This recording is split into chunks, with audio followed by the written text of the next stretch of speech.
Hello friends, कैसे हैं आप लोग। आई होप आप लोग सब अच्छे होंगे और सीटेट की तैयारी में लग गए होंगे। तो फ्रेंड्स, आज हम लोग ईवीएस में एनसीईआरटी जो नोट्स है उससे मुख्य टॉपिक को कवर करेंगे। कम से कम 15 टॉपिक तक आज कवर कर लेंगे, जिसमें कि घरों की संरचना देखेंगे, चंपा जनजाति हो गई, एनिमल्स हो गए, चींटी से भी आता है, सांप, इन सब आदि चीज़ों टॉपिक को कवर करेंगे। तो चलिए आगे बढ़ते हैं वीडियो की तरफ। और देखिए, ईवीएस में टोटल 30 क्वेश्चन रहता है, जिसमें से 15 तो पेडागॉजी का रहता है और 15 जो रहता है वो एनसीईआरटी से पूछा जाता है। तो हम लोग फ्रेंड्स, अगर आप लोगों को मेरी मेहनत दिख रही हो तो मेरे चैनल को सब्सक्राइब कर लीजिए, फ्री का है, टैक्स नहीं लगेगा। चलिए आगे बढ़ते हैं वीडियो की तरफ। देखिए, एनिमल में स्लॉथ से सबसे ज़्यादा क्वेश्चन आता है कि स्लॉथ मतलब ये दिखता तो भालू जैसा है। देखिए, यह भालू जैसा दिखाई देता है, पर यह क्या भालू नहीं है। इसको रीछ भी कहा जाता है या सबसे सुस्त जानवर भी इसी को कहा जाता है, स्लॉथ को। ये दिन के करीब 17 घंटे पेड़ों से उल्टे सिर लटका करके मस्ती में सोता है। ये जो स्लॉथ है ये कितने घंटे सोता है? 17 घंटे। और पेड़ों पर ये कैसे लटकता है? तो उल्टा लटक करके सोता है।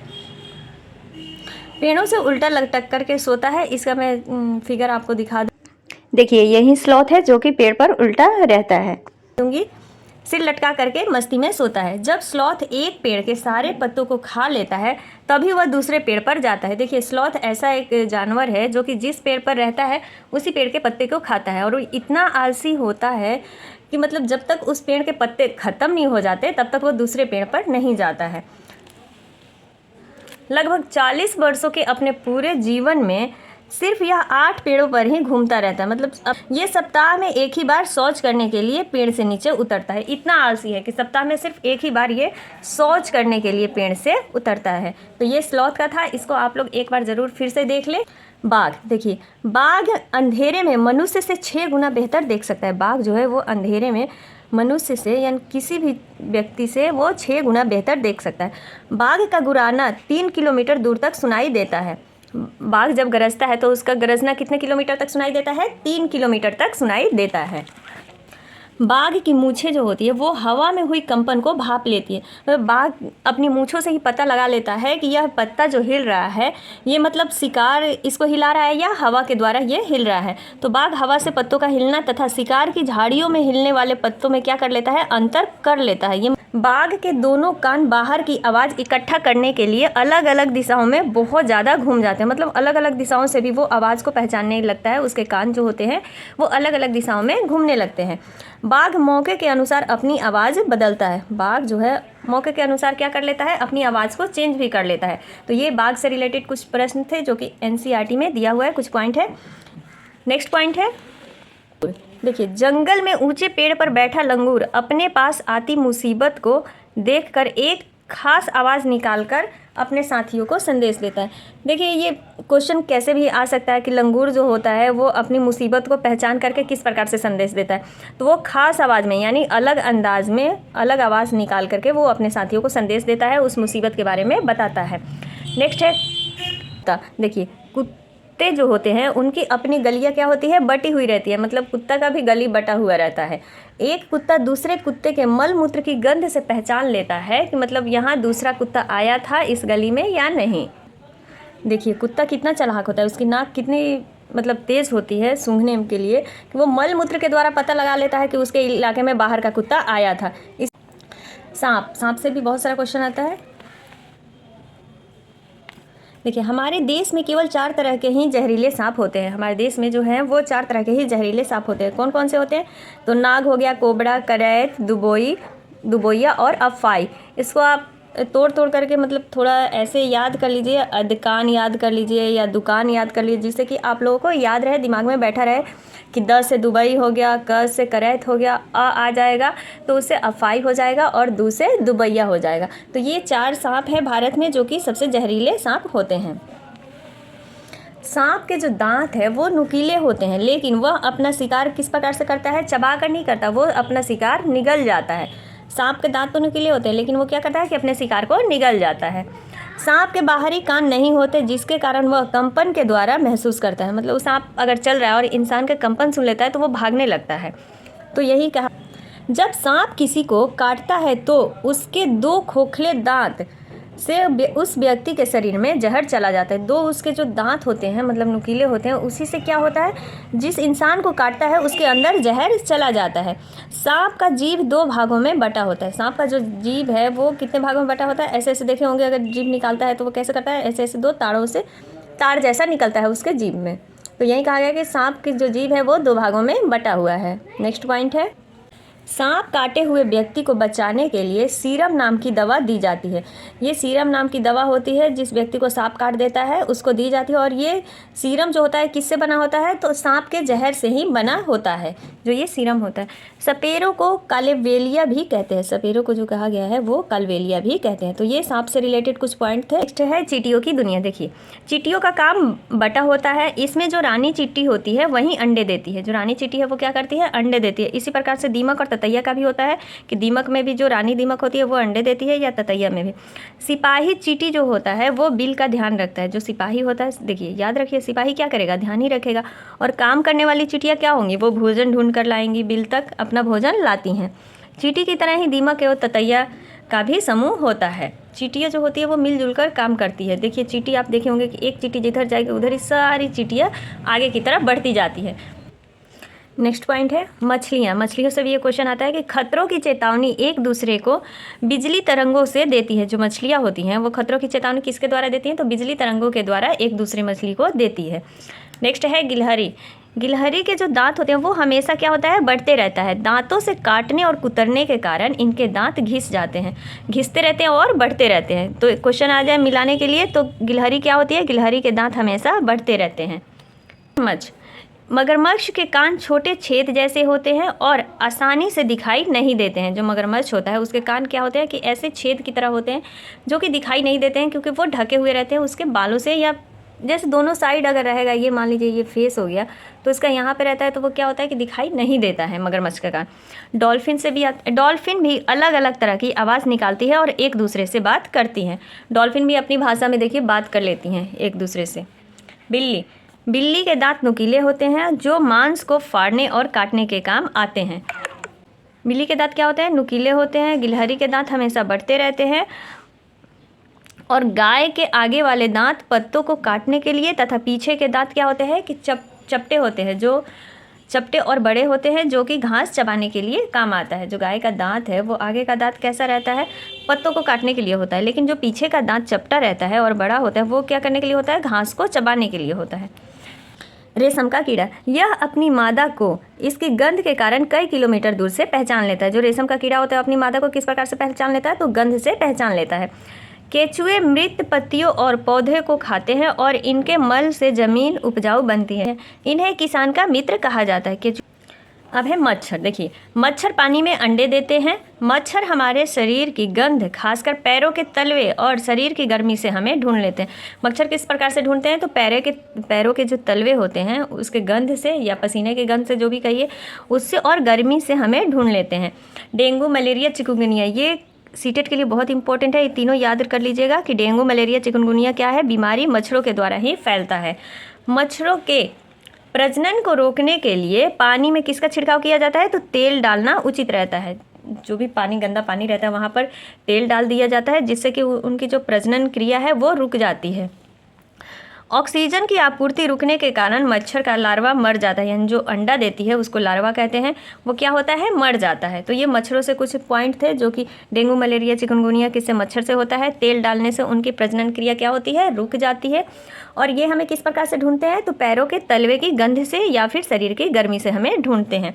और ऑक्सीजन की आपूर्ति रुकने के कारण उनका जो लार्वा होता है वो क्या हो जाता है, मर जाता है, जिसके कारण मच्छर नहीं फैल पाते हैं।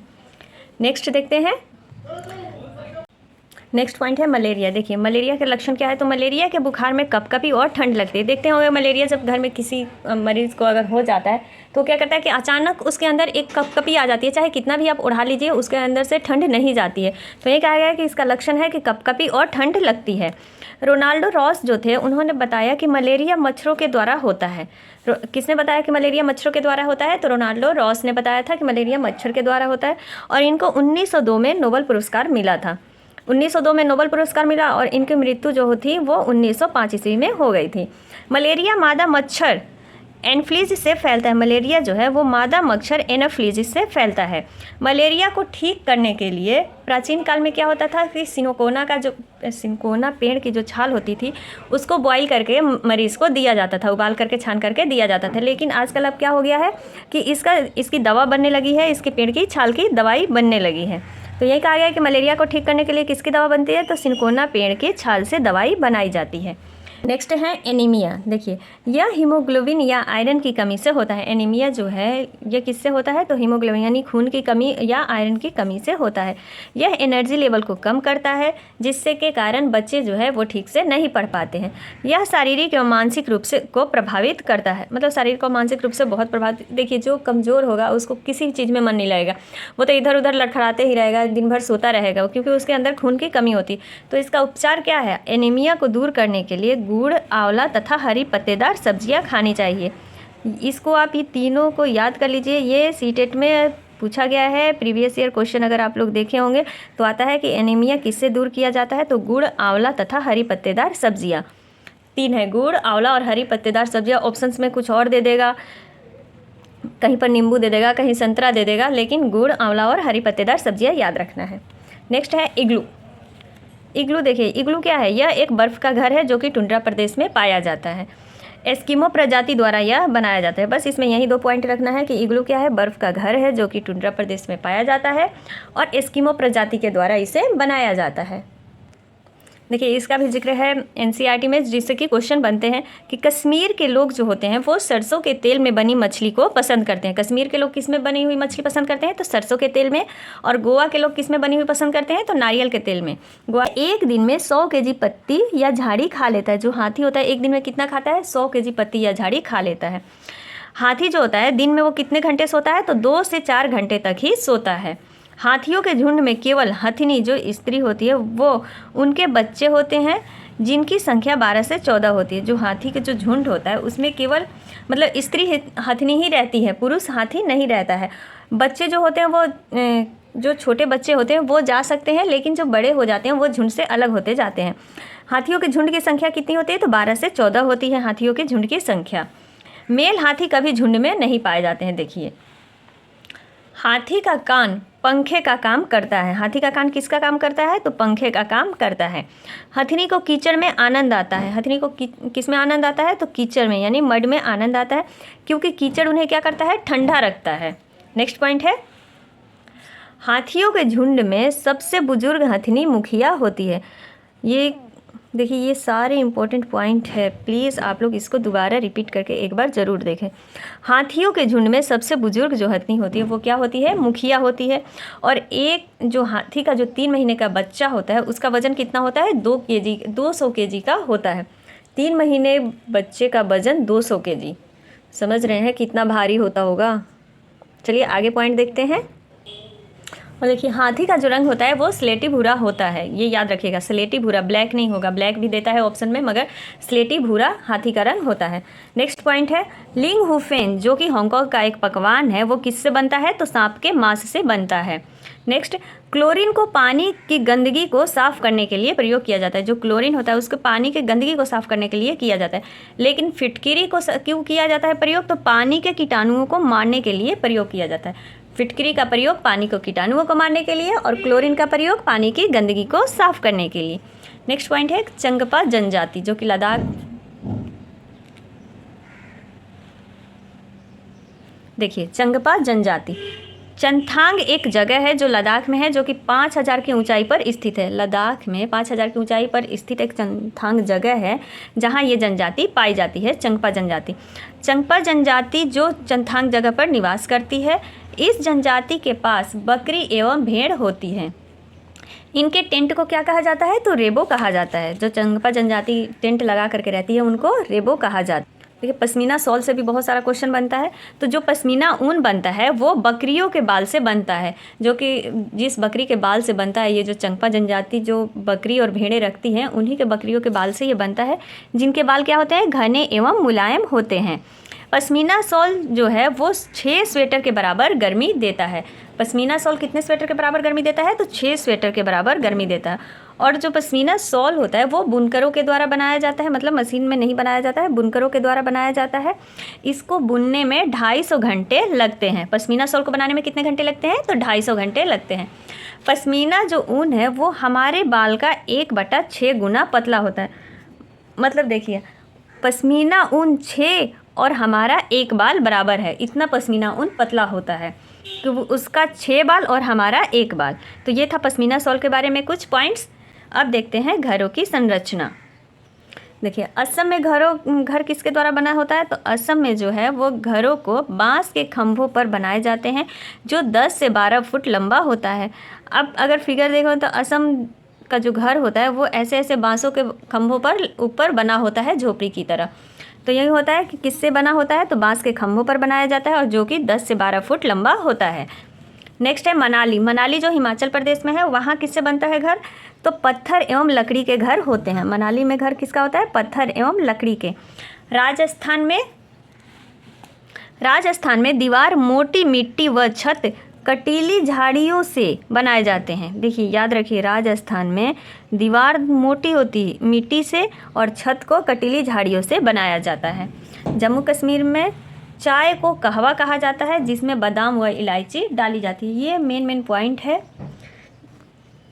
कि जम्मू कश्मीर में चाय को कहवा कहा जाता है, जिसमें बादाम और इलायची डाली जाती है। नेक्स्ट देखते हैं। तो फ्रेंड्स, आज की वीडियो बस यहीं तक रखते हैं। अगले वीडियो में फिर हम लोग 10-12 टॉपिक को कवर करेंगे।